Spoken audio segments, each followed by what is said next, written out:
Hello everyone and welcome back to Maps Hockey.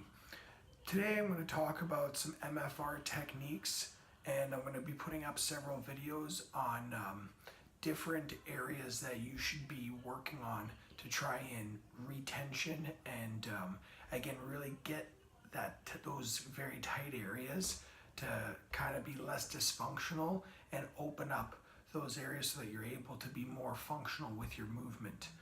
And so I talked about the anterior 45 in my very first MFR post. If you don't know what MFR means, that's myofascial release. And the technique that I'll be using is a functional patterns technique where we're going to work on getting deep all the way down into that area.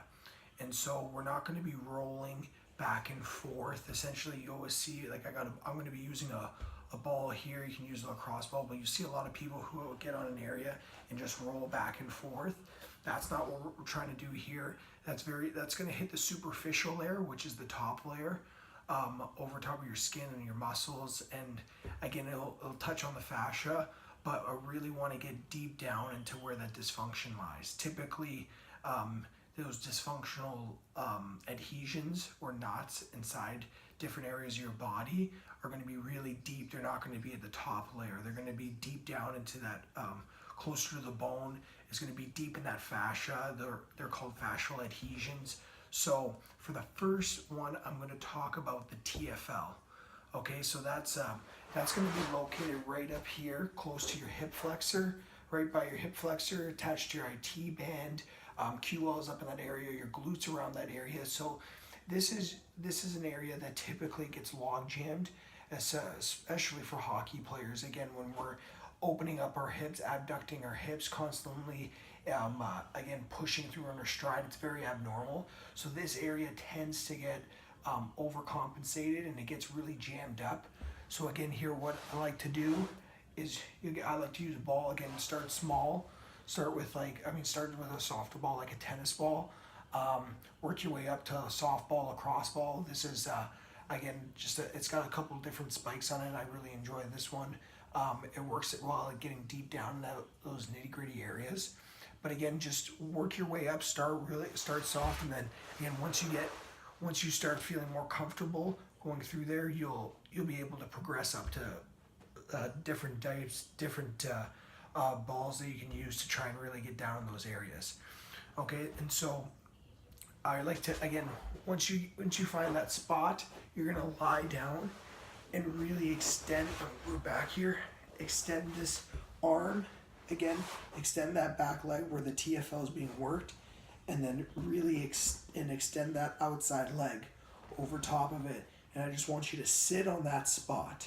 Again, you're creating a 90-degree angle with your legs, and you want to really stretch this arm out, and you want to hold it.